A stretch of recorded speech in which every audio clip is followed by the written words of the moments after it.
우리는 계속해서 레위기 13장의 말씀을 살펴보고 있습니다. 오늘은 레위기 13장 마지막 부분입니다. 40절부터 59절의 말씀 먼저 보겠습니다.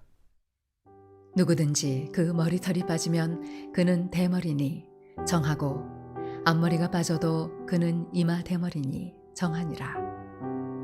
그러나 대머리나 이마 대머리에 희고 불그스름한 색점이 있으면 이는 나병이 대머리에나 이마 대머리에 발생함이라.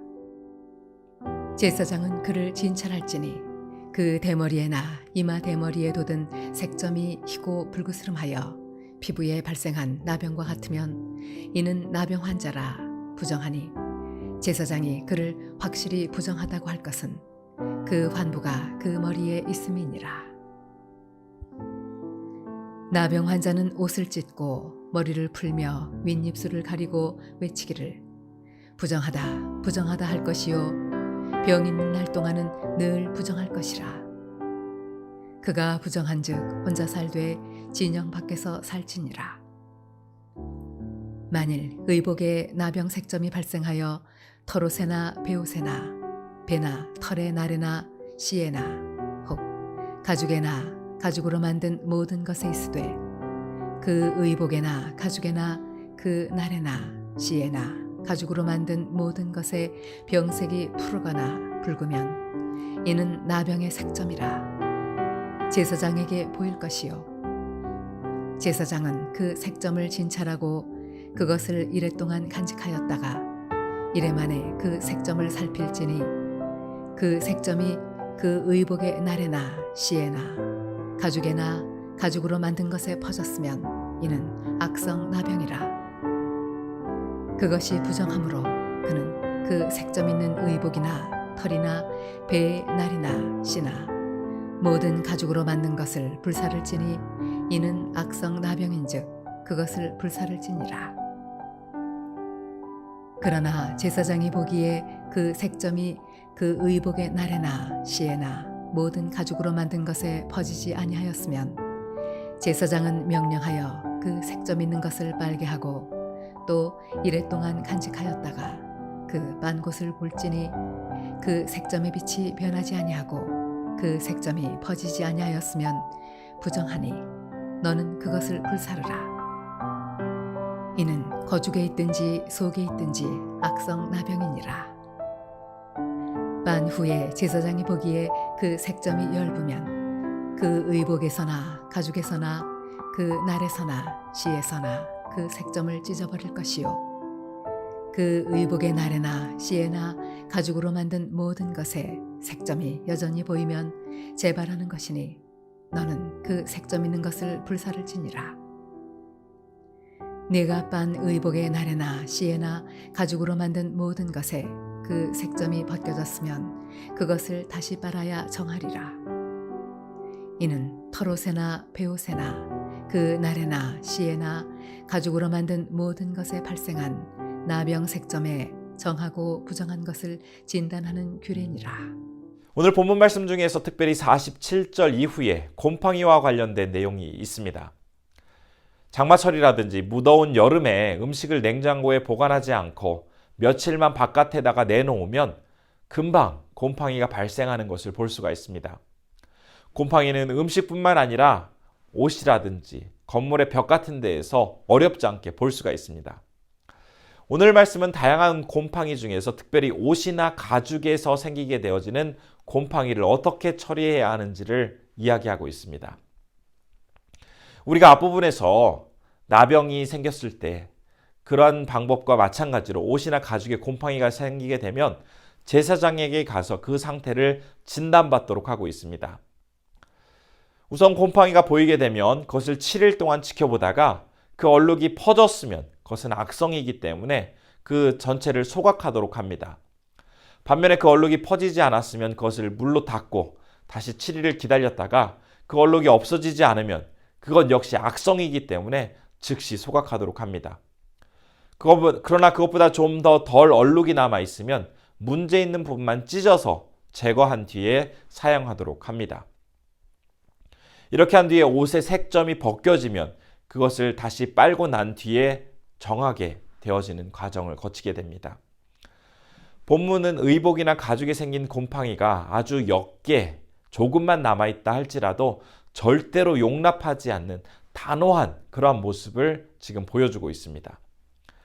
오늘날에야 아무리 옷이 적은 사람이라도 몇 벌씩은 가지고 있습니다. 그러나 지금 출애굽한 백성들, 그들에게 이동을 하면서 많은 옷을 가질 수 있는 형편이 아니었습니다. 그런데 자신이 입고 있는 그런 옷, 아니면 여벌로 남겨둔 옷에 곰팡이가 생기게 되었을 때 그 상태가 심각해서 당장 소각하지 않으면 곰팡이가 핀 부분이 더 번져나가서 더 커다란 문제가 발생하게 된다고 할 때 그것들을 어떻게 처리해야 할지 참으로 난감하였을 것입니다. 옷이 충분히 없는 상황에서 곰팡이가 핀 옷을 계속 입고 있으면 균이 더 많은 피해를 입게 되고, 그렇다고 그 옷을 소각하자니 대체할 만한 마땅한 다른 옷이 없어서 이러지도 저러지도 못하는 그런 상황에서 과연 우리 성도님들이라면 어떠한 선택을 하게 되실까요? 비록 당장 자신이 입을 옷이 없다 할지라도, 다른 천으로 몸을 감싸 한다 할지라도 얼른 옷을 소각함으로써 더 큰 피해가 발생하지 않도록 할 것입니다. 오늘 본문에 나타난 곰팡이의 속성, 그것을 다루는 방법은 마치 죄의 속성과 죄를 다루는 방법과 매우 닮아 있습니다. 우리 삶 속에서 어렵지 않게 찾아볼 수 있는 그 작은 죄, 대수롭지 않은 그런 약한 죄, 약한 행동들, 그 문제점에 대해서 그냥 인식하지 않고 대충 넘어갈 수도 있지라고 우리는 생각할 수도 있습니다. 그러나 그러한 태도는 악한 영향력을 놀라운 속도로 확산시키게 합니다. 그렇게 함으로써 결국 자신의 삶과 다른 사람들의 관계, 그리고 공동체까지도 모두 병들고 심각한 위기를 초래할 수가 있게 됩니다. 이스라엘 백성들을 이끌고 광야를 걷고 있던 모세, 그는 시내 산에 올라서 하나님으로부터 계명을 받게 되었습니다.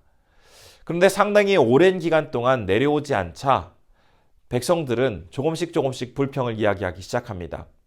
처음에는 작은 것으로부터 시작하겠지만 그 불평과 불만은 점점 더 커졌고, 그들과 함께하고 있던 아론도 백성들의 불평을 억제시키지 않은 채 오히려 금송아지 신상을 만드는 일에 앞장서는 죄를 짓게 됩니다. 그 결과 때문에 백성들은 하나님으로부터 커다란 심판을 받게 되었습니다. 하나님은 그 백성이 작은 죄와 타협하거나 악한 행동에 넘어가게 되는 것을 절대로 용납하지 않으십니다. 아무리 작은 것이라 할지라도 그것이 점점 커져서 나중에는 커다랗고 치명적인 그런 문제를 발생하기 때문에 하나님은 결코 작은 것도 용납하지 않으십니다. 오늘 말씀 중에 옷에 묻은 그 곰팡이의 흔적에 대해서 옷이 정말 귀한 그 백성에게 그 웬만하면 그냥 입고 다녀도 괜찮겠지라는 그런 생각을 얼마든지 가질 수도 있었을 것입니다. 그러나 하나님은 그 흔적을 잘라내고 제거한 뒤에 어떤 색점, 곰팡이 자국이 보이지 않게 되었을 때 그것을 빨아서 정결한 상태로 입던지, 아니면은 제거할 수 없는 그런 상태가 되면 그것을 소각하여라 라고 말하고 있습니다. 이만큼 하나님은 그 백성들이 거룩하고 흠없고 순결하게 살아가기를 원하고 계십니다. 오늘 우리에게 주신 이 말씀을 통해서 내 주변의 상황은 과연 얼마나 정결하고 구별된 상태를 유지하며 살아가고 있는지를 다시 한번 점검해 보았으면 좋겠습니다. 만일 아무리 작은 죄의 싹이라 할지라도 그것을 제거하지 않고 있다면 그것은 어느 순간 커다랗게 자라서 우리의 삶을 파괴할 뿐만 아니라 다른 사람들에게도 커다란 피해를 가져다 주게 됩니다. 따라서 하나님 앞에서 구별되고 거룩한 모습으로 살아가기 위해서 우리는 정말 굳게 다짐해야 하겠습니다. 그렇다면 우리는 구별되고 거룩한 모습을 유지하기 위해서 어떻게 할 수가 있을까요?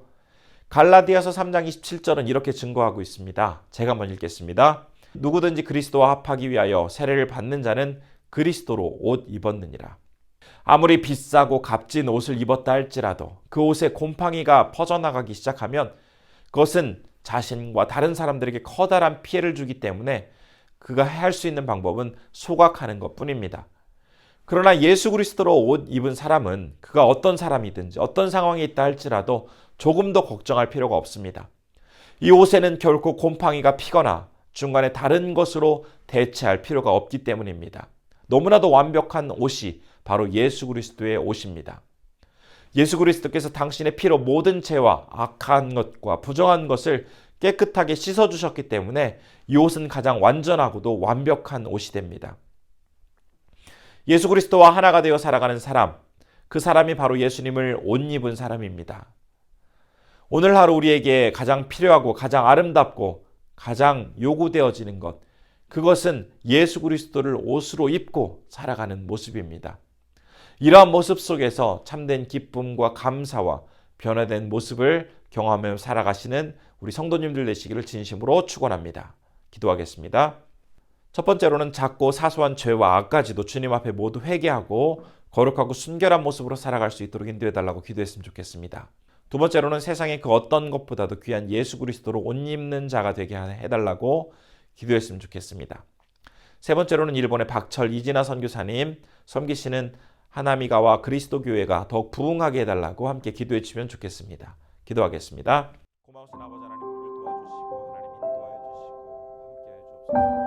언제나 어느 곳에서나 하나님 말을 바라보면서 승리하는 주님의 백성 되게 하여 주옵소서.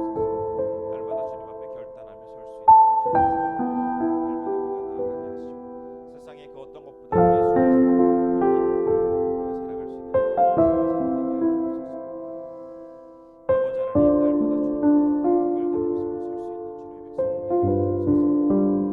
날마다 주님 앞에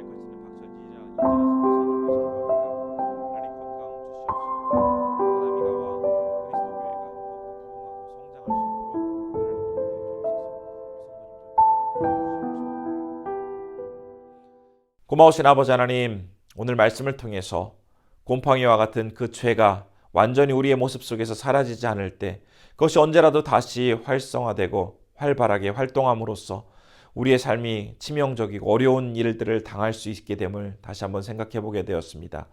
정말 작은 것까지도 다 완전히 내어놓고 회개하고 깨끗하게 되기를 원하는 주님의 마음을 이 아침 다시 한번 기억하게 하여 주옵소서. 간절히 바라옵기는 세상의 어떤 것들보다도 예수 그리스도를 옷 입는 것이 우리에게는 가장 귀하고 아름다운 것임을 기억하며 살아갈 수 있도록 인도해 주시옵시고, 하나님을 더욱더 귀하게 신뢰함으로써 예수 그리스도를 옷 입고 승리하며 살아갈 수 있는 우리 성도님들 되게 하여 주옵소서. 오늘은 일본에서 사역하시는 박철 이진아 선교사님을 위해서 기도할 때 하나님께서 우리 선교사님께 귀한 은혜를 더하여 주시옵시고, 하나미가와 그리스도 교회를 통해서 많은 영혼들이 주님께 돌아오게 하시고 우리 선교사님 건강 가운데 사역 잘 감당하실 수 있도록 늘 함께하여 주옵소서. 아버지 하나님께서 오늘 하루도 우리 성도님들의 삶 가운데 평안케 하여 주시고 승리케 하여 주시고 어느 곳에 있든지 안정케 하여 주시기를 간절히 소원하오며 이 모든 말씀 우리 주 예수님의 이름으로 기도드립니다. 아멘.